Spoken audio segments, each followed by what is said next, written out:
Atensyon mga SSS pensioners, dalawang importanteng bagay mangyayari ngayong darating na October 31, 2025. Ano-ano ang mga ito? Mahalaga na alam nyo ito mga kablagsa, kaya pag-uusapan natin dito sa video. Hold up.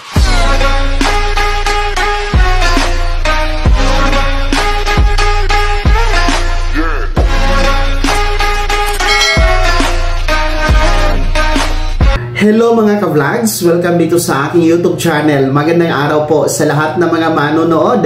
Saan po kayong dako sa mundo? Kumusta kayo mga ka-vlogs? Eto ha, meron tayong dalawang importanteng bagay na mangyayari ngayong darating na October 31, mga SSS pensioners. Nako po, may good news dito. Mamaya-maya pag-uusapan natin yan. Pero kung bago ka pa lang dito sa aking YouTube channel o di ka pa nakasubscribe, i-click nyo muna ang subscribe button na nasa baba. So eto na nga po no, mabalik tayo mga pensionado ni SSS sapagkat mahalaga na ngayon pa lang alam nyo na meron pong dalawa na importanteng bagay ang mangyayari. Magaganap po ngayong darating na Oktubre 31. No, sa pagtatapos po ng buwan na ito ng Oktubre, meron tayong dalawang mahalagang bagay na mangyayari. Araw yan ng Biyernes mga ka-vlogs ha, October 31, kaya makinig po kayo. Una po, ang atin pong mga pensyonadong merong buwan ng kapanganakan nitong buwan ng Oktubre, whatever kung ano pong petsa, from October 1 hanggang October 31, at ang edad po ay 80 pataas, no, 80 years old pataas. Nako po, kayo ay nire-require ni SSS ha. Huwag kalimutan na mag-comply ng inyong annual confirmation of pensioners or SSS AKOP. Ayon po sa SSS Circular number 2023-013, lahat po ng mga merong 80 anyos mataas na edad at tuwing buwan ng kapanganakan ay nire-require na mag-comply ng kanilang annual confirmation of pensioners or SSS AKOP. So ngayong buwan ng Oktubre, ang deadline po, ang last day po ay ngayon nga pong October 31, araw po yan ng Biyernes. Kaya please comply your AKOP kasi nga po kapag hindi nyo po ito ginawa, nako, baka maputo lang inyong pensyon pagdating ng Nobyembre at Disyembre.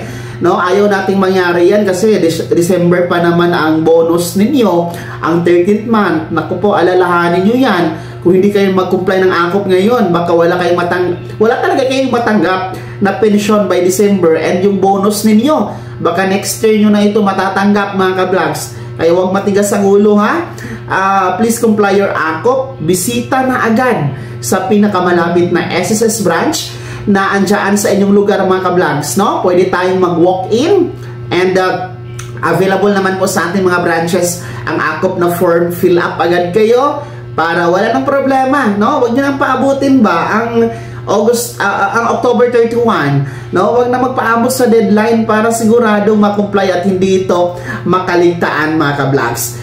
Yung mga nasa abroad naman po, no? Mga nasa ibang bansa o di kayo naman po kahit dito sa Pilipinas pero malayo sa branch o di kayo naman po busy or bedridden po, no? Hindi pwedeng makapunta ang ating pensionado sa branch. Pwede naman po kayo mag-set ng appointment kay SSS para po sa pag-comply ninyo ng inyong online video conference. So pwede po yun, no? Online po ang pag-comply. Video conference lamang, no? Set kayo ng appointment, pag-email kayo kay SSS mga ka-vlogs. So, pwede din po yung mga authorized representative, no? Tulad nga po ng mga bedridden, yung mga may sakit, no? Hindi na makalakad. Pwede po yung anak ninyo or any members of the family na authorized representative. Pwede po sila ang pumunta sa branch ni SSS to comply your AKOP. And sa mga kliyente po ng mga bangkong nasa screen ninyo, you can comply also your AKOP dyan mga ka-vlogs, okay? Kapag kliyente lang naman po kayo ng mga bangkong yan. So, napakahalaga po talaga ang pag-AKOP report dahil dito po sinusuri ni SSS kung talagang buhay pa ang isang pensyonado no? At talagang nasa tamang tao po ang tumatanggap ng pensyon buwan-buwan. Pangalawang importanteng bagay na mangyayari at magaganap ngayong darating na Oktubre 31. Nako po, good news naman po ito. Dahil para po sa ating mga first batch SSS pensioners, yung mga merong date of contingency ha, o yung araw ng kapanganakan, araw ng pagkamatay, araw ng pagkasakit o araw ng pagkabalda, mula 1st to 15th day of the month, magandang balita dahil ang inyong November pension crediting release or crediting schedule mga kablags ay maa-advance po ng isang araw, magiging October 31 sapagkat ang original crediting schedule ninyo, which is November 1, kung makikita niyo po sa yung kalendaryo, yan po ay natapat sa araw ng Sabado.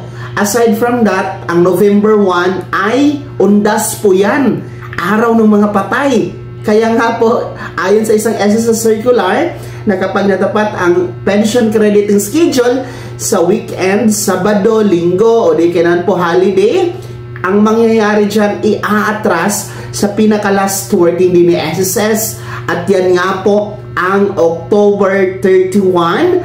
So, ibig sabihin, advance po ng isang araw, mas maaga kaysa inaasahan ang pension crediting schedule for November ng ating mga first batch SSS pensioners. Kahit papano, mas maaga nyo pong magagamit ang inyong November pension at meron kayong magagamit sa undas mga first batch SSS pensioners. So, ang tabayanan nyo lamang po sa inyong ATM card, October 31, makikredit po ang inyong November pension ha mga kablogs.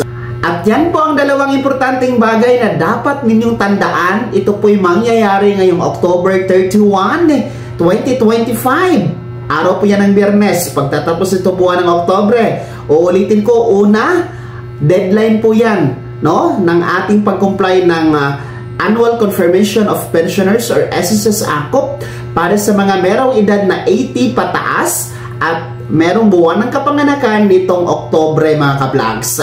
Please comply your AKOP para tuloy-tuloy ha ang pagtanggap nito mga kablogs.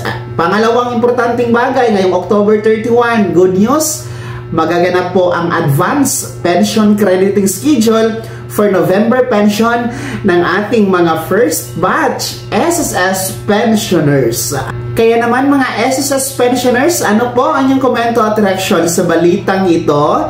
Una po, sino sa inyo dito ang nagdiriwang o magdiriwang pa ng birthday ngayong Oktobre at 80 ang edad pataas? Kumusta po? Na-comply nyo na ba o wala pa ang inyong Annual Confirmation of Pensioners or AKOP?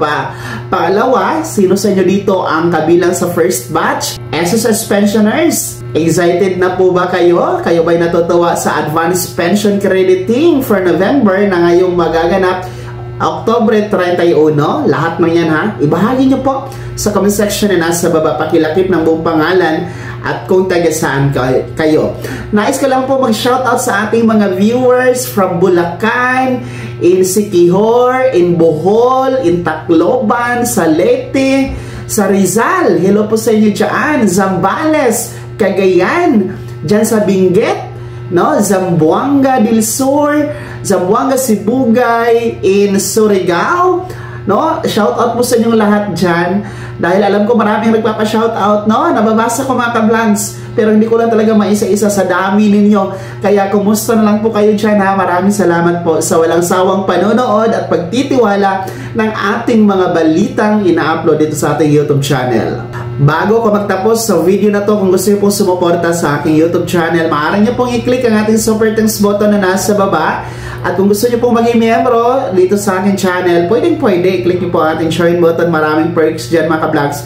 Be my member now. Sana naging gabay ang video na to kahit paano na pag-uusapan natin ang mga mahahalagang bagay-bagay na may kinalaman sa pagiging miyembro, benepisyaryo at pensyonado sa SSS. Kung hindi ka pa nakasubscribe dito sa aking YouTube channel, maaari nyo na i-click ang ating subscribe button na nasa baba. Huwag kalimutan na pindutin ang notification bell, ilagay sa all para updated ka sa lahat ng mga videos na i-upload ko. Maaari nyo din i-like ang video na to at kung meron ko pa magkatanungan, maaari nyo i-komento sa comment section na nasa baba. baba, paki-follow na din po ang aking official Facebook page na nasa screen nyo. Muli po, ako si Daniel Timpawan na nagsasabing dito sa aking YouTube channel, Pawang Katotohanan at lahat totoo lamang.